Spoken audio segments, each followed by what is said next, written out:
Hello and welcome to this MCMA webinar, a Linux-based approach to building a real-time industrial Ethernet network for automation. My name is Joanna Keel and I am the Manager of Marketing and Membership for the MCMA, and I'll be serving as your moderator. Attendees that have joined this webinar have joined today in listen-only mode, which means that you are muted. If you do have a question during the webinar, please submit them in your questions panel of your webinar screen, and we will answer all questions after the webinar has concluded. This webinar will be recorded, and a link will be sent to you within the next 24 hours. And now I'd like to introduce our presenters for today's webinar, Sari Germanos and Al Fezco. Sari is a Technology Marketing Manager for the Ethernet POWERLINK Standardization Group. His expertise lies in developing complex, distributed, real-time mechatronic applications. He also has significant experience in applying simulation technologies to improve the efficiency of developing large-scale distributed systems. Sari has received his master's in computer science from Boston College. Al is the Vice President of Sales and Field Engineering at TimeSys Corporation, a pioneer and longtime industry leader in the embedded Linux market. In this role, Al is responsible for helping TimeSys customers and partners achieve maximum benefit from the use and deployment of TimeSys embedded Linux products and services. Prior to joining TimeSys, Al had a variety of increasingly responsible roles in project engineering and management of embedded real-time control systems in the industrial automation and defense industries. He received his master's in computer science from Johns Hopkins University and his bachelor's in electrical engineering from the University of Notre Dame. And now I'd like to thank our exclusive sponsor of today's webinar, B&R Industrial Automation. As a global leader in industrial automation, B&R combines state-of-the-art technology with advanced engineering to provide customers in various industries with complete solutions for machine automation, motion control, HMI, integrated safety technology. With industrial Fieldbus communication standards like POWERLINK and openSafety, as well as powerful automation studio software development environment. B&R is constantly redefining the future of automation engineering. And now I'd like to hand it over to Sari to begin today's presentation. Thank you, Joanna. So the title for today's webinar has two components to it. One is talking about industrial networks, and the other one is around how you do it in real time. So industrial networks generally are designed to handle ruggedized application, and being able to do this in real time means that you have to have an operating system with the real-time capabilities. So today we will discuss the idea of how you do remote I/O in such a system, how we can use Ethernet for control automation. We will discuss some requirements for how you manage and design a real-time network and a bit of use cases. And then I will hand this off to TimeSys, where they will talk about the role of Linux in automation applications, how you do real-time for industrial networks, and we will also talk about POWERLINK, how POWERLINK is implemented in Linux, POWERLINK being a real-time protocol, and finally how you're able to build and maintain customized Linux applications. So a typical machine in the industrial space is a set of discrete components that are connected together through some kind of a network. This concept is not new. It's been around for a long time. But the idea is that machines today tend to be a mishmash of buses. So a typical machine today could be something like a main controller, where you could be doing some motion control, and that's controlling a bunch of axes of motion. Then you might have another bus that's connected to some more slower axes and doing some IOs and sensors. Then you might have another bus that's possibly doing some safety. So these types of machines tend to be very complex because you have many bus systems. You need different engineering tools to deploy and test those systems. And so you end up with a complex set of diagnostics and maintenance challenges. If you're able to optimize this and connect everything to one network, then your system will collapse to something like this. So you end up with one technology.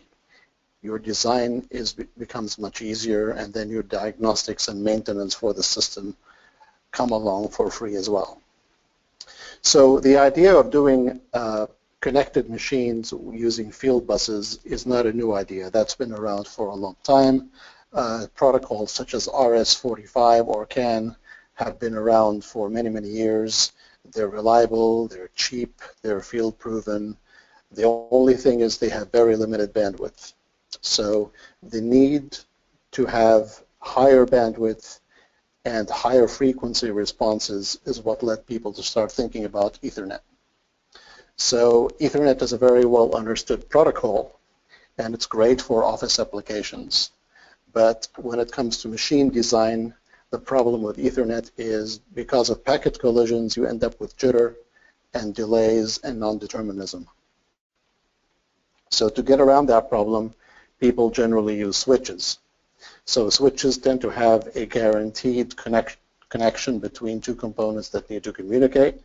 And so if you're going to use a switch for a machine, you generally don't use unmanaged switches that you get at Best Buy.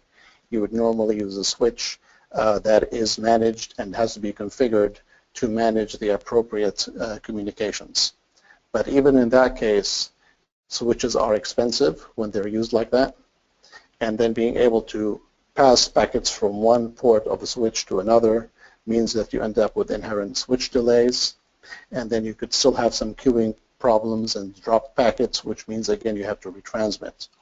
So the idea here is to have a protocol that can use Ethernet but not use a switch to optimize the performance of the network.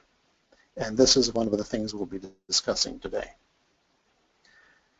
So if you think about what are the ideal network requirements for a real-time machine, you'd like to have some real-time performance with high efficiency. You'd like to have a large asynchronous bandwidth because you're not only passing small amounts of data such as encoder values and sensor values, but you might also have a camera that might want to sit on the network where you're looking inside the machine and passing video signals. Or you might have a smart camera doing some metadata. Or you might want to be able to upgrade one of the components, such as there could be a drive on the network where you want to update the software. Or you might want to tunnel protocols such as OPC UA through your network. You'd like to have one network for all automation in the machine because it's much easier to diagnose and deploy a machine like that. You'd like to have a flexible network topology, something that's hot pluggable so that you can replace a component without having to power down the machine and have that component be configured on the fly. High availability is another important requirement now because you want machines to be robust enough to handle failures and continue to run. Electromagnetic noise is becoming a big deal. Anytime you're doing any kind of motion control, you're going to have some level of electromagnetic noise. If you're using slip rings, you have a lot of noise. And lastly, you want to be able to commission and maintain the machine. And as many of you know, this is where the majority of the cost of the lifetime of the machine comes in. So let's take a look at the first two requirements. So we're going to discuss a protocol that's open source called POWERLINK. POWERLINK is designed to schedule packets on the network to eliminate packet collisions. So you're able to implement real-time communications over Ethernet without requiring a switch. The protocol is a cyclic protocol and is set up by having one network master, which is called the managing node, and then everything else on the network is called a control node. A POWERLINK cycle is defined to be the amount of time taken for every component on the network to publish its value. So POWERLINK is a cyclic bus. Every cycle, every component is able to publish one packet, one Ethernet packet, and that Ethernet packet will contain some I/O or some data around your access, or it could be a message or a command that comes from the PLC to a component. And the cycle is actually going to be split into two components. The first phase of the cycle is called the synchronous phase, where you're passing data that's related to the motion of the machine. And the second phase of the cycle allows the network to be used as a standard Ethernet network, where you're doing standard IP communication. So there you could be tunneling OPC-UA messages, or you could be doing web server traffic, or you could be doing standard IP communication of any kind. So the cycle starts with the start of cycle frame, and then you'll see the sequence of the cycle happening in front of you. Each component on the network publishes a piece of data when a pull request comes in from the PLC or from the main controller, which is the network master. So you start out with a pull request that goes to the first component of the network. The first component publishes its own packet. The second pull request goes to the second component of the network. The second component publishes its packet. And this goes on until everyone on the network has had the chance to publish a piece of data. And then the master puts out a cycle, a start of asynchronous cycle frame, which indicates that you can now start doing some standard IP communication. And that switches the mode of the network. So this way you're able to have maximum utility of the wire without having any network delays and guaranteeing that there will be no collisions. So this is the real definition of real time. It means that you can pretty much guarantee that every cycle, each component on the machine has been able to update its value. Another thing that's unique about this protocol is that you can have node-to-node communication. So when one component, say the encoder, puts out its encoder value, the value can be shared with other components on the network without having to go through the master. So, and this capability is unique to POWERLINK. So if you look at the cycle from that perspective, there's your start of cycle frame, which is also used for synchronization. And then another pull request comes out, and that goes to the encoder. The encoder seals the pull request, and then it responds by putting its packet on the network.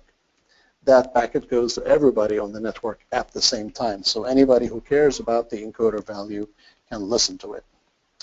And this ability to do node-to-node communication means that you can respond within a few microseconds, as opposed to having to wait for the value to go to the PLC and then back to its recipient, and then losing 2 cycles in the process. Having one single network for all automation is also very important. And the big deal here is that on a network you might have some slow components and some fast components. So in this example, in the first cycle you'll see components 1, 2, and 3 communicate, and then 4, 5, and 6 communicate, and then there's your asynchronous part of the cycle. In the next cycle, 1, 2, and 3 communicate, and then 7, 8, and 9 communicate. And then 1, 2, and 3 communicate, and then 10 and 11 communicate. So now you're seeing that there are 8 components here sharing 3 time slots. So this is what we call multiplex slot assignment, and it's primarily used so that fast components such as drives or encoders or anything that needs to be read every cycle can communicate. But then things like temperature sensors, pressure sensors, and other values that do not change very often do not have to be published every cycle. They can be published every second cycle, every third cycle, every fourth cycle, etc. And that is all configurable at startup.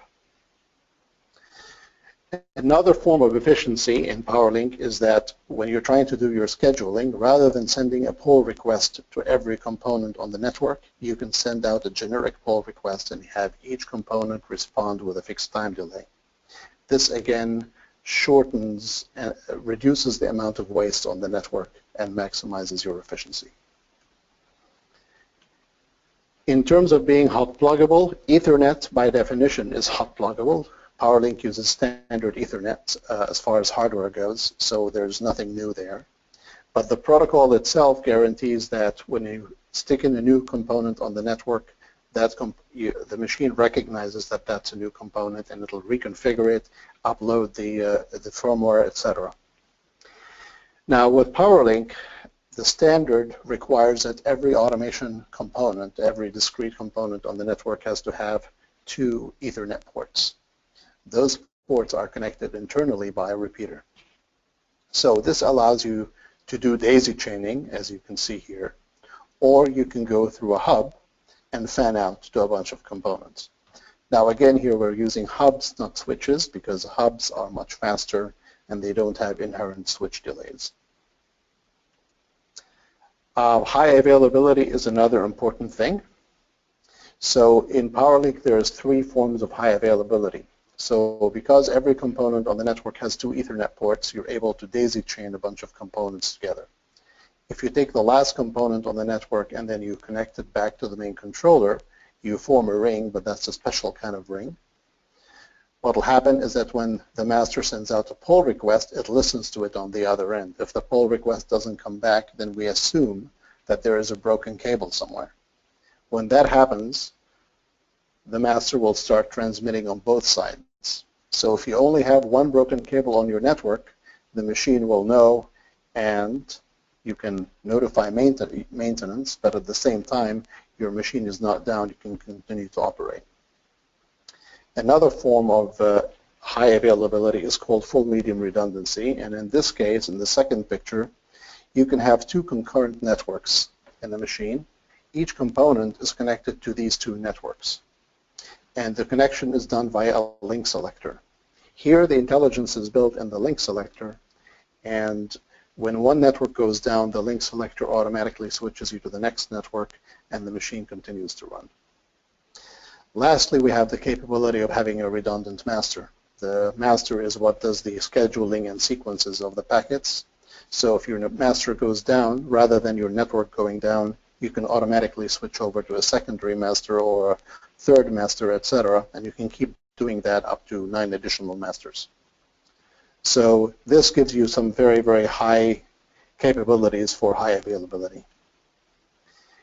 In terms of EMC, electromagnetic capacitance issues, if you're familiar with protocols such as EtherCAT or Circos that uses the sum frame capabilities, in those networks you have to have a ring, and there is one frame that goes around the network from node to node, and the frame is like a garbage bin. Each component receives the frame, puts its own data in the frame, and passes the frame along to the next guy.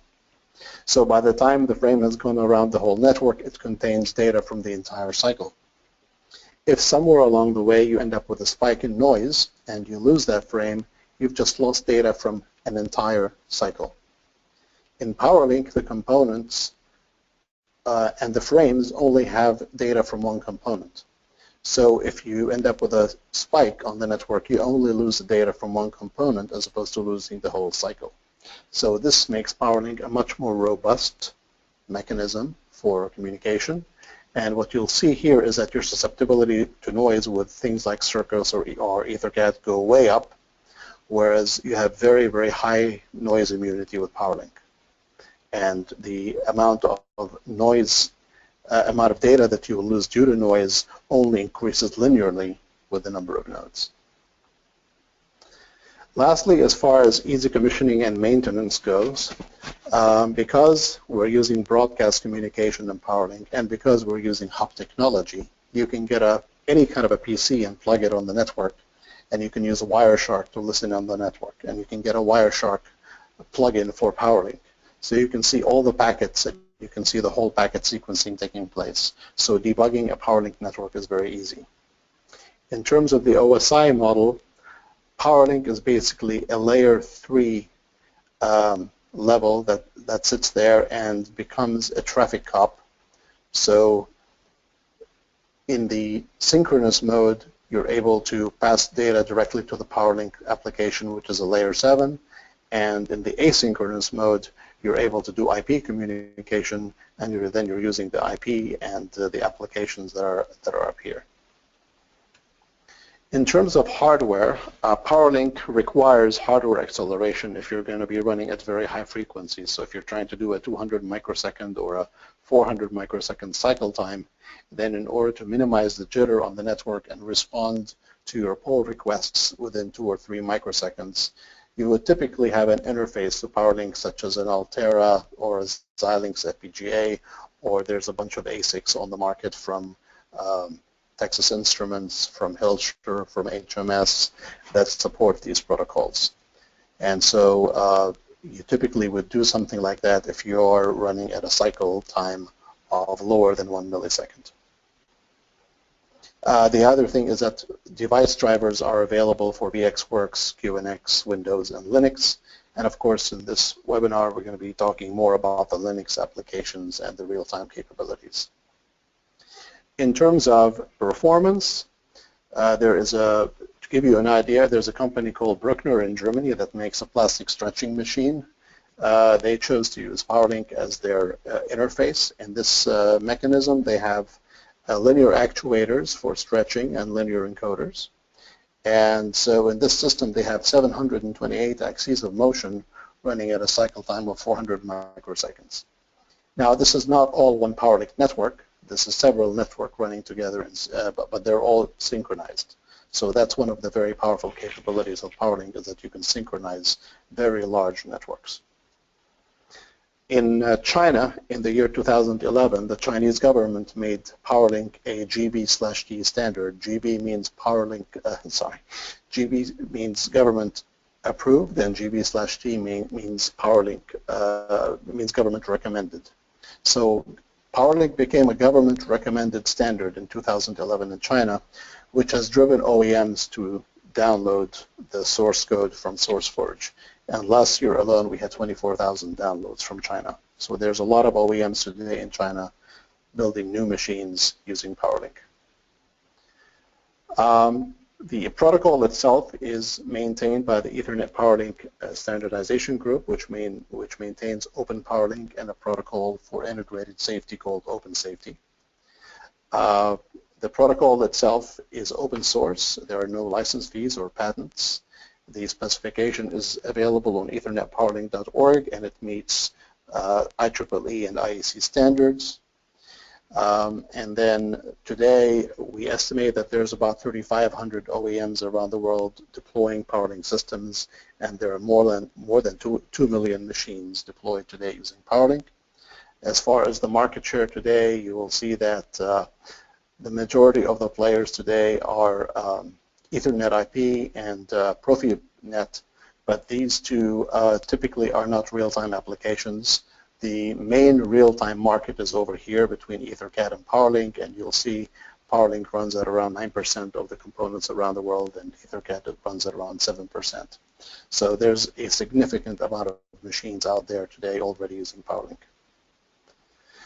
So I'm going to pass the baton on to Al right now from Timesys, and he's going to discuss the implementation of POWERLINK on Linux.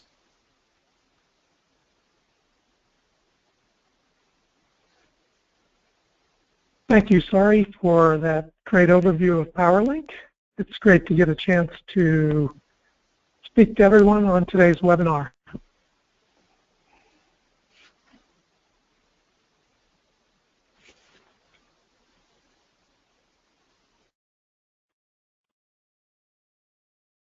I'm going to spend my part of the presentation today exploring various considerations for leveraging POWERLINK on Linux-based systems.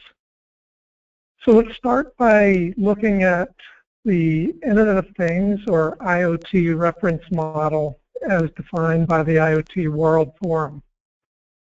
We all probably realize that IoT is kind of a hot marketing buzzword for 2015 and 2016, with everyone from Google to Amazon to Facebook to Cisco and IBM all having recently announced various initiatives for the IoT.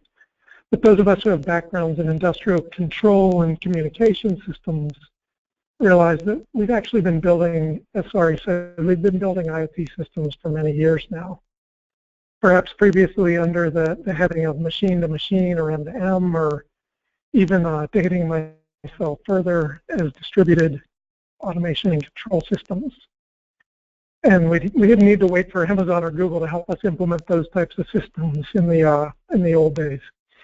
As you can see on this slide, Linux really is making its way into various parts of a connected industrial automation system, all the way from the enterprise servers or the cloud back at the main factory or the home office, connectivity through Linux gateways, and all the way out potentially to even edge devices and sensors that are running embedded Linux or some sort of an RTOS on them.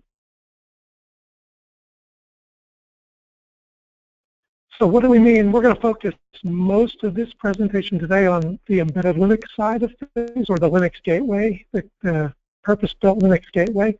What do we mean when we think of an embedded Linux system? If you look at this stack here, when you talk about embedded, it's actually very similar to enterprise or desktop Linux until you get to the edges. If you look at the bottom of the picture, you see is where your hardware connectivity, where your board, your embedded boards are involved, and you've got various system on chips and I/O that's involved. And then at the other end of the extreme, instead of booting into a desktop with an embedded Linux system, you're going to boot into a dedicated application. In the case here, we're showing maybe some sort of an industrial control gateway that would be acting as well as a POWERLINK managing node in this architecture.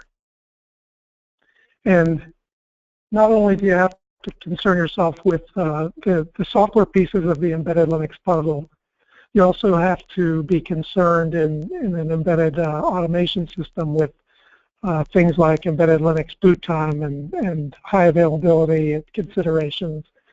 The key here really, the key takeaway here really is the software stack and the Linux bring up all the way from initial power on through the bootloader up until both your kernel and drivers and your industrial application are running.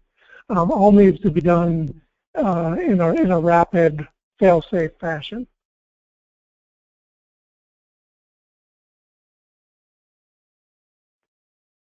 So we're going to dig deeper into what it means about real-time Linux. Linux, as everyone knows, has been around for quite a long time, and there's actually been a pretty long history of real-time enhancements to the Linux kernel as well. So we're going to take a look at some of this history and sort of lay the groundwork for what's involved under the covers if you're going to run POWERLINK on a Linux-based system.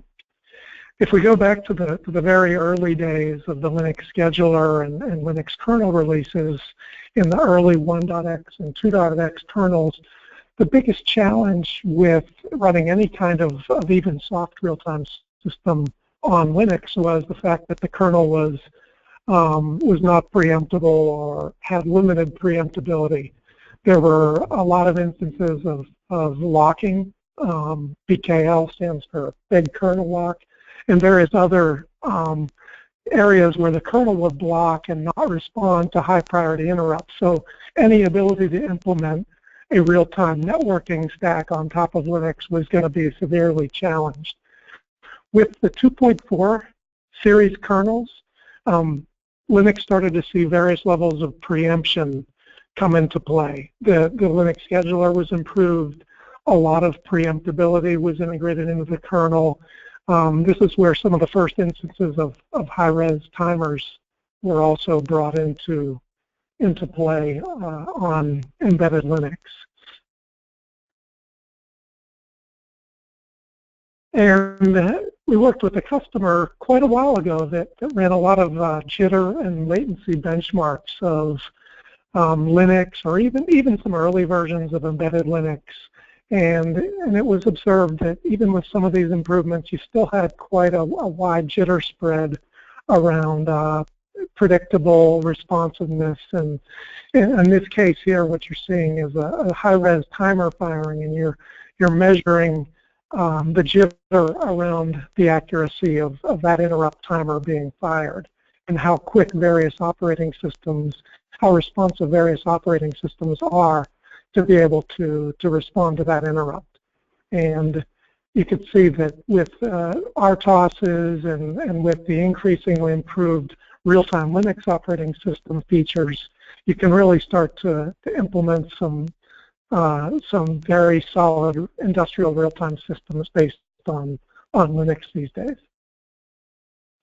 And then, if we look at the timeline, the history timeline as the Linux kernel to 2.6 kernels came along, and now even the newer 3.x and 4.x Linux kernels, increasing amounts of patches and enhancements and features are available to really bring the performance and the latency and the jitter of Linux to levels that are necessary for implementing something like POWERLINK.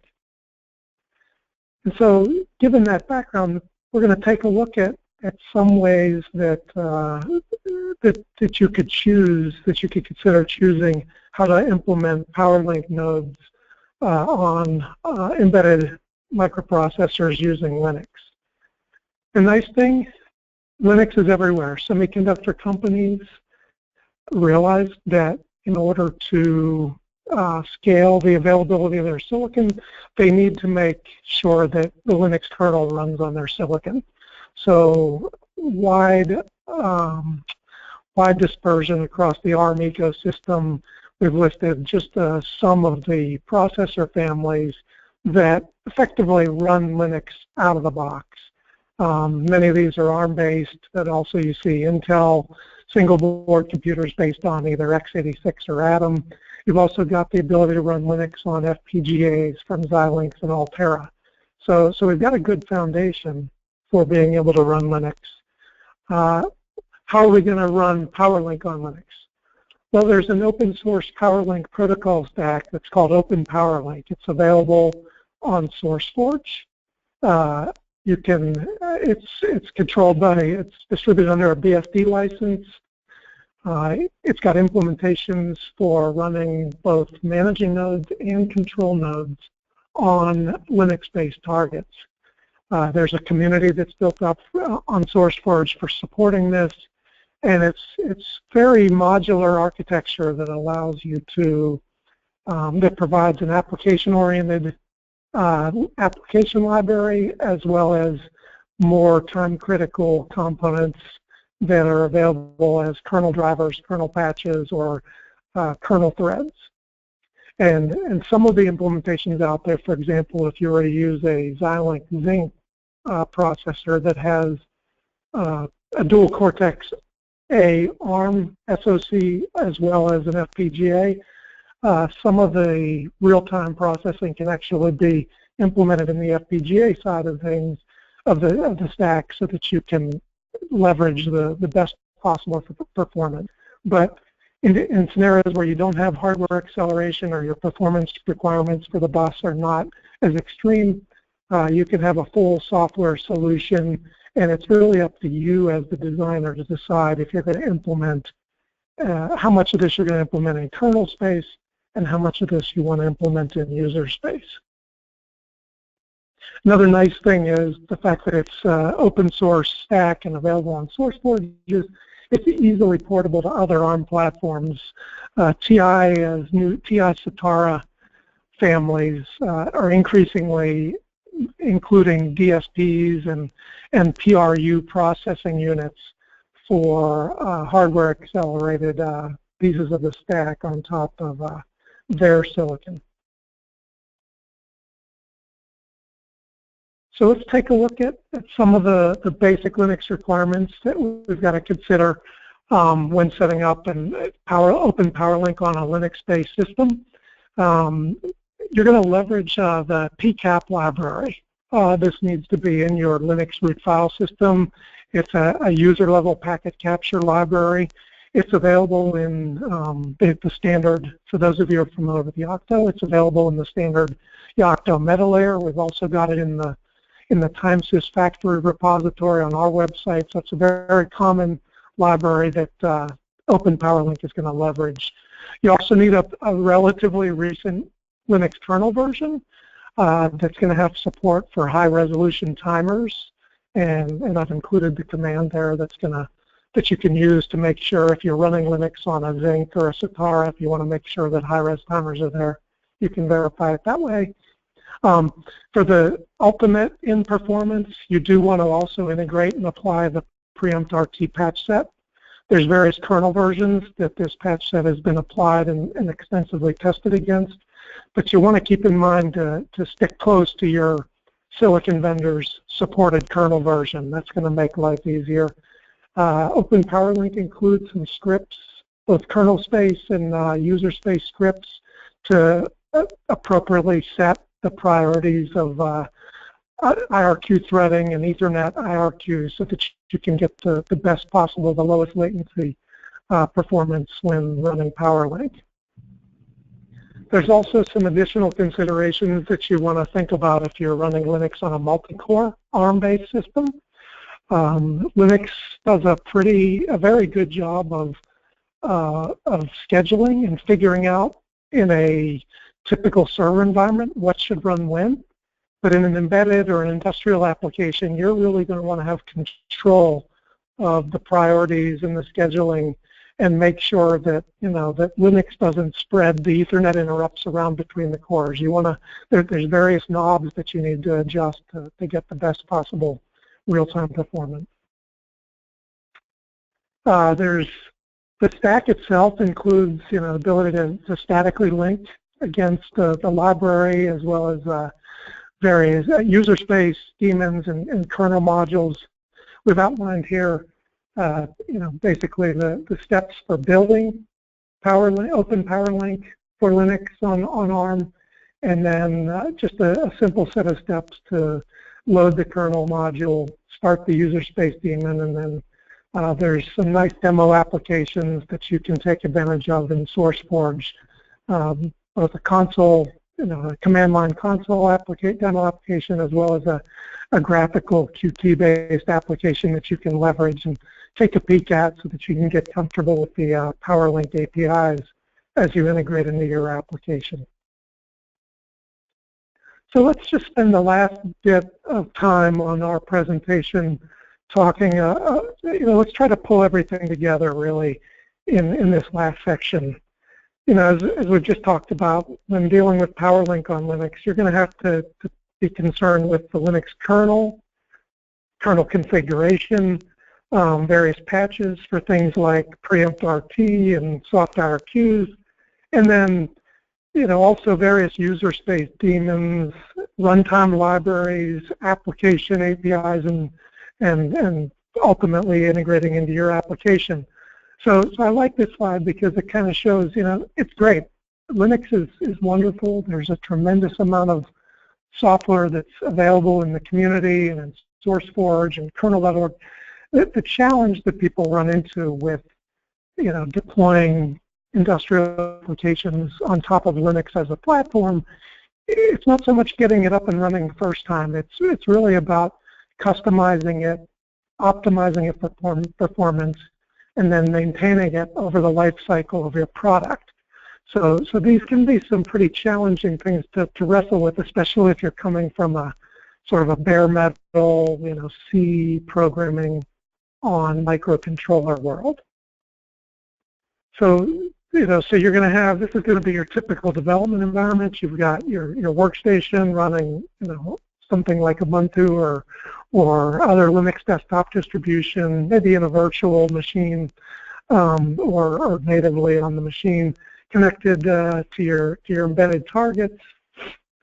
There's really a structured workflow that is going to pull everything together for you as you build custom Linux that has the right performance tuning, the right set of patches, the right set of libraries such as PCAP, and the openPOWERLINK stack, such as you can get, runtime images that are in sync with your application development toolkit.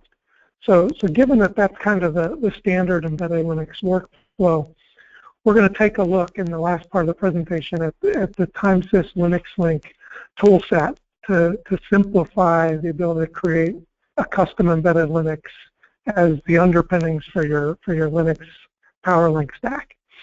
The TimeSys Linux Link will support leveraging either the Yocto build system, the Yocto repository, or the TimeSys factory repository.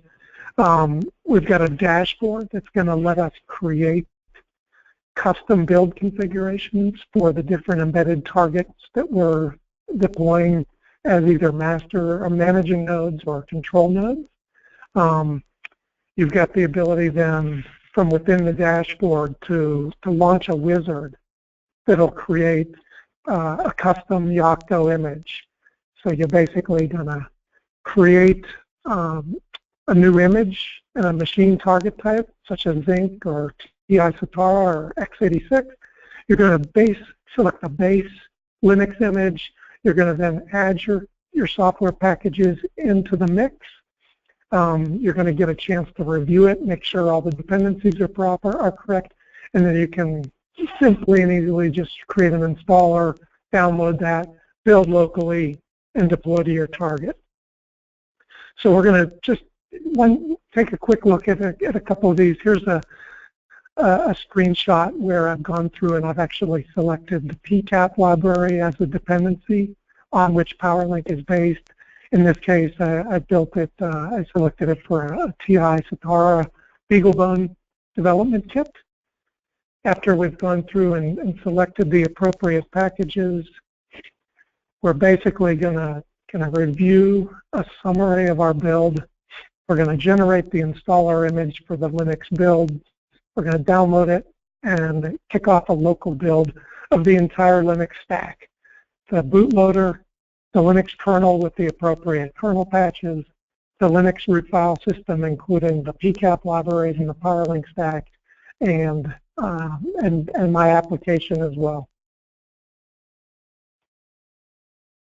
Now I know we covered a lot of information, so this is really where I'll just spend a second here and say, and I focus mostly on the Linux software side of this piece, but TimesSys can offer quite a bit of other ways that we can assist as you develop and deploy POWERLINK on embedded Linux. We offer support packages, we can do trainings that leverage the kind of material I was showing here, and we also have services that we can offer where we would integrate POWERLINK or port Linux POWERLINK onto your custom hardware platform. So we have lots of ways that we can help as you start to take a look at and integrate POWERLINK on Linux into your custom embedded projects. So given that, that wraps my presentation, part of the presentation. Joanna? Yeah, thank you, Sari and Al. At this time, we do have a little bit of time left over for some questions. So if you would like to ask a question to Sari or Al, feel free to type it into your questions panel, and I'll go ahead and read those to them. We did get one question that came in earlier that I'll get started with, and Sari, this one looks to be for you. What is the advantage of using an open source protocol? Well, primarily, Joanna, if you're a machine builder and you're building, you're trying to use POWERLINK inside your machine, you don't want to be able to, you don't want to have to report how many machines that you're shipping to any particular authority. You don't have to worry about terms and conditions and licenses in getting lawyers involved in signing paperwork. In addition to that, once you download the protocol, you are freely able to distribute it without any issues. You can edit it, you can make changes to it. You pretty much own it the minute you download it. So that way you're really not dependent on anybody. You're pretty much in charge of your own destiny. Great, thank you. Al, this one comes in for you. What kind of worst-case jitter or latency can be expected when running real-time Linux compared to vanilla Linux? Oh, that's a good question. You probably couldn't see it on the slide I had up earlier. The numbers, the scales were a little hard to read, but some of those measurements, the benchmarks that we showed earlier, sort of address this question. Typically, what you can expect from a vanilla Linux with respect to measured worst-case latency would be on the order of milliseconds to even tens of milliseconds. When you enable some of the preempt configuration options and even apply the real-time patch, we've measured worst-case latencies on the order of 10 microseconds on high-end processors, maybe tens of microseconds latency when running a worst case or running a real-time Linux versus on the order of milliseconds when you're running a vanilla Linux. Great, thank you. Sorry, this one I believe came in for you right as you were finishing up. Audience member asked, can POWERLINK make a Windows real-time operational system? Yes, it is possible to do that. The problem with the Windows operating system is preemptibility. So while it is possible to run on Windows, people usually use tools like ARWin in order to make Windows more preemptible and get better real-time performance. Great, and then sorry, this one again for you. Why is node-to-node communication important?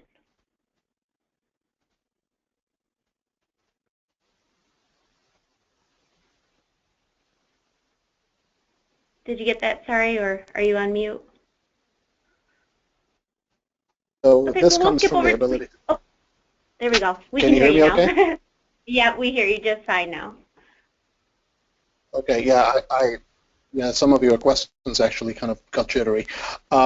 So node-to-node communication gives you the ability to synchronize machines. So rather than using mechanical linkages in order to synchronize components, you can actually use the network. And you can get much better synchronization performance that way at a much lower price because you don't have to rely on designing mechanical systems to do that. Great. Moving over to Al, we did get a question coming for you. Does Timesys have tool chains that could be used to build openPOWERLINK for other ARM-based or SoC and boards? Yes, absolutely. If you go to our homepage, www.timesys.com, and register for a free account, you can download toolchains, pre-built, tested toolchains for quite a few different embedded processors, many of which are in the ARM family. You also have the ability to create and rebuild a toolchain from source if that's something that's of interest to you. Great. I think we have time for one other question, and then any questions that weren't answered, we'll go ahead and follow up. But the last question that comes in is, how are nodes or drives synchronized?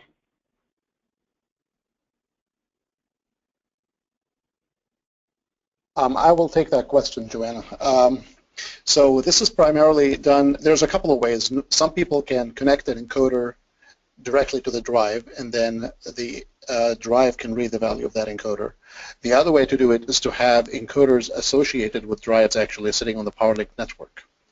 If you do it in that way, then different drives can look at different encoders, and so the synchronization can happen immediately without the value propagating through another node, and that tends to be the fastest way and most efficient way to do node-to-node synchronization. Great, thank you. And again, if you did ask a question that wasn't answered during the time frame of this webinar, I'll go ahead and forward those questions over to the presenters to follow up with you. At this time, I do want to go ahead and end the webinar. And again, thanks Sari and Al for your time, and as well as our participants today, and of course our sponsor B&R Industrial Automation. And as a reminder, this webinar has been recorded, and an email with a link to the recording will be sent to you within the next 24 hours. If you do have any questions, please feel free to reach out to us after this webinar has concluded. And of course, be sure to visit www.motioncontrolonline.org for a list of our upcoming webinars. Thank you, everyone, and have a great rest of your day.